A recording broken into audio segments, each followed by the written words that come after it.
ഇന്നത്തെ വീഡിയോ നാണയങ്ങളുടെ അപൂർവതയെ പറ്റിയുള്ളതാണ്. ഇന്ത്യയിൽ നിലനിന്നിരുന്നതും പിൽക്കാലത്ത് അവ മാറ്റുകയും പുതിയ നാണയങ്ങൾക്ക് വഴിമാറുകയും ചെയ്തപ്പോൾ പഴയ നാണയങ്ങൾ ചരിത്രമായി മാറിയ കഥ. നാണയങ്ങളുടെ പ്രായവും അവയുടെ മിൻറ്റിങ് ഇയറും ഒരു ടേബിളായി ഇവിടെ കാണിച്ചിരിക്കുന്നു.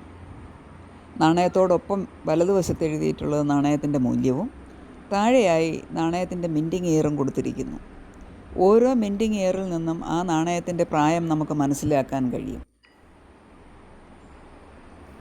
1945 1 പൈസ നാണയം മുതൽ ഇങ്ങോട്ട് 1 പൈസ, 2 പൈസ, 3 പൈസ, 5, 10, 20, 25, 50, 1 രൂപ നാണയങ്ങൾ, തുടർന്ന് 5 രൂപ നാണയം, 10 രൂപ, 20 രൂപ നാണയങ്ങൾ വരെ എൻ്റെ ശേഖരത്തിലുള്ളതിൽ നിന്ന് ചിലവ ഞാനിവിടെ പ്രദർശിപ്പിക്കുന്നു. 1945 നാണയമെന്ന് പറയുമ്പോൾ ഇപ്പോൾ ആ നാണയത്തിന് 80 വയസ്സായി.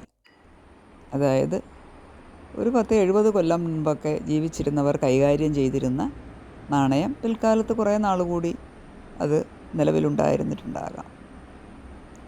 ഇന്ന് ആ നാണയങ്ങൾ പുരാവസ്തുക്കളായി മാറിയിരിക്കുന്നു.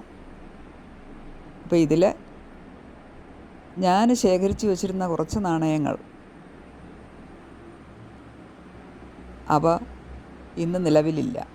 കുറേ നാണയങ്ങൾ ഇന്ന് നിലവിലില്ല. അതായത് അവ ചരിത്രമായി മാറി. അങ്ങനെ നിങ്ങൾക്കും നിങ്ങളുടെ കയ്യിലുള്ള നാണയങ്ങൾ ശ്രദ്ധിച്ചു നോക്കാം. അവയുടെ ഇയറും മിൻറ്റിങ് ഇയറും മൂല്യവും ഇന്ന് നിലവിലുണ്ടോ? നിലവിൽ 50 പൈസ നാണയവും ഇപ്പോൾ നിലവിലില്ല, സർക്കുലേഷനില്ലെന്നാണ് ഞാൻ മനസ്സിലാക്കുന്നത് എൻ്റെ പരിമിതമായ അറിവിൽ. 1 രൂപ നാണയം മുതലാണ് ഇപ്പോഴുള്ളത്. അപ്പോൾ നമ്മുടെ കൈവശം ഉണ്ടായിരുന്ന 50 പൈസയുടെ നാണയം മുതൽ പുറകോട്ടുള്ളതെല്ലാം ചരിത്രമായി. നിങ്ങൾക്കും നിങ്ങളുടെ കൈവശമുള്ള നാണയങ്ങൾ പറക്കി സൂക്ഷിച്ചു വെച്ചാൽ കാലങ്ങൾ കഴിയുമ്പോൾ നിങ്ങളുടെ അടുത്ത തലമുറയ്ക്ക്, യങ്ങർ ജനറേഷന് നാണയങ്ങളുടെ ഒരു ചരിത്രം അവിടെ ഉടലെടുക്കുന്നു. ഈ വീഡിയോ എല്ലാവർക്കും ഇഷ്ടപ്പെടുമെന്ന് പ്രതീക്ഷിക്കുന്നു. ഇഷ്ടപ്പെട്ടാൽ ലൈക്ക് ചെയ്യാനും ഷെയർ ചെയ്യാനും സബ്സ്ക്രൈബ് ചെയ്യാനും മറക്കരുത്.